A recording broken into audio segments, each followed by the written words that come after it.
guys, welcome to our presentation. We are excited to share our project, an AI-powered health advisor specifically designed for the context of Lesotho and the wider African region in mind. In many parts of Africa, access to immediate preliminary healthcare information can be seen as a challenge. Our project aims to bridge this gap by using data science and AI to create a tool that can assess symptoms and provide potential diagnosis and wellness recommendations. Our solution demonstrates how AI can be a force for sustaining development by leveraging local data to empower individuals with health information. So, what was our approach? We knew we needed a robust and relevant dataset. We sourced and combined multiple publicly available datasets from Kaggle, simulating a comprehensive medical knowledge base. This includes data on conditions, symptoms, observations, medicines, herbal treatments, and nutritional advice. The core challenge was to make this data intelligent. That is, to create a system that could understand a user's described symptoms like headache and fever and match them to the most probable conditions in our database. Just as a first step in a clinical reasoning process. As you can see in our code, we uploaded the relevant datasets. They are all CVS files. Thank you, Olavo. Now, let's dive into the data. Working with multiple datasets meant our first critical step was data preparation. We had to clean and standardize the text. This involved converting everything to lowercase, removing special characters, and handling missing values. But the real magic was in how we built our corpus, the body of text our AI would learn from. We didn't just use one dataset. We intelligently merged information from our conditions, observations, and care plans data. For example, a row for migraine in the conditions data was combined with age and gender if available. A row for fever in the observations data was linked to its possible causes. This process created a rich contextual knowledge base for our model to search through. Looking at the corpus, we have the loop for observation and care plans. This is what happens and is a reoccurring thing in our code. With our corpus ready, it was time to build the brain of our operation, the matching model. We used a classic yet powerful natural language processing technique called TF-IDF, which stands for Term Frequency Inverse Document Frequency. In simple terms, TF-IDF converts our text into numerical vectors, identifying the most important words in each entry. When a user types their symptoms, we transform their query using the same process and then use cosine similarity to find the most semantically similar entries in our corpus. This gives us a ranked list of potential diagnoses. Our model then aggregates scores for each diagnosis, providing a robust and explainable matching mechanism. Now let's jump into a quick demo of our Jupyter notebook in action. As you can see, the notebook is structured logically. We can start by loading all the data sets. Then we run the cell that builds the corpus and the TF-IDF metrics. Finally, we can use the run advisor interactive function.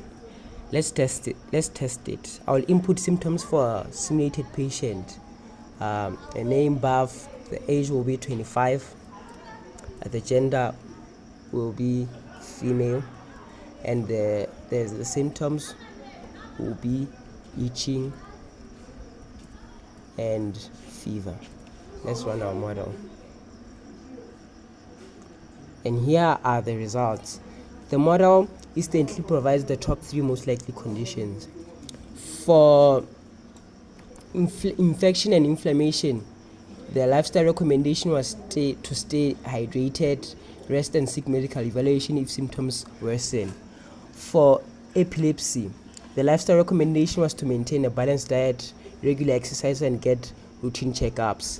And for chronic kidney disease, The lifestyle recommendation was to maintain a balanced diet, regular exercise, and get routine checkups. It also pulls relevant medicine, herbal, and nutrition advice directly from our database. This demonstrates a complete data-driven workflow from raw data to actionable insight, all within the notebook environment. Is powerful for development, but for real-world impact, we need a user-friendly interface. This is why we transformed our notebook code into a fully functional web application using Flask, which is a Python web framework.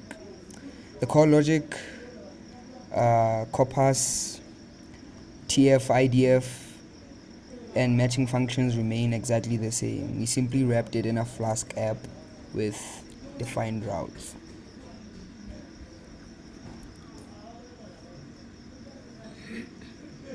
The key addition is the index.html file, which creates the beautiful and intuitive chat interface you see here. When a user visits the site, they are greeted by a health advisor bot, and it first collects basic option information like name, age, and gender to provide more contextual advice.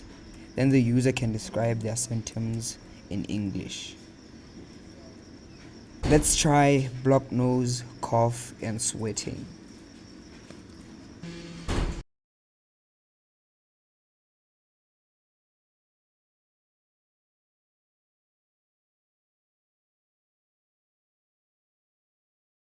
Look at that.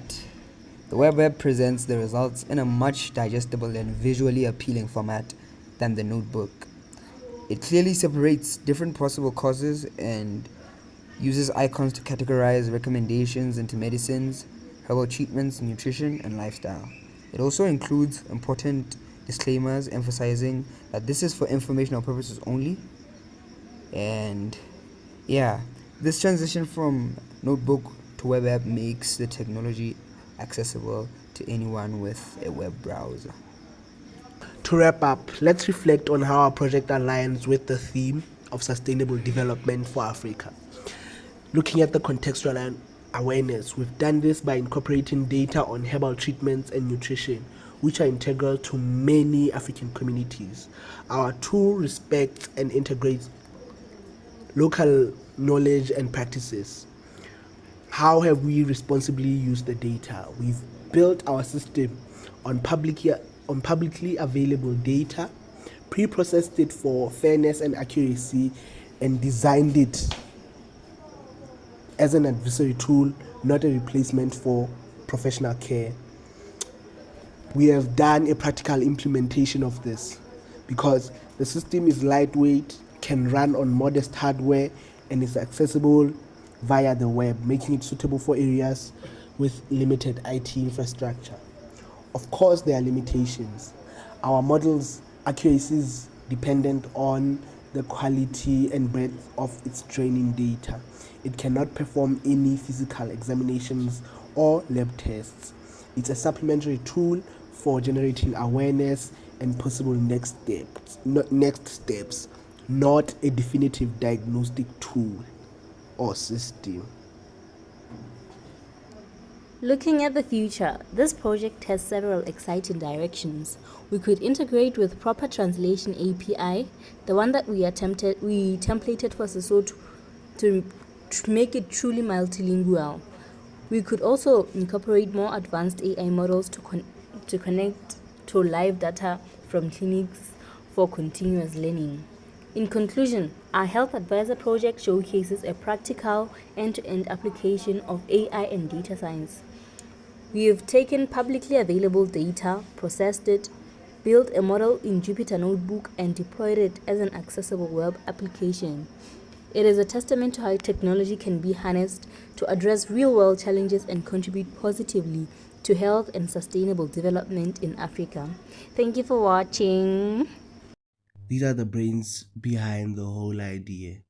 A group of engineers trying to build solutions that incorporate AI to help people.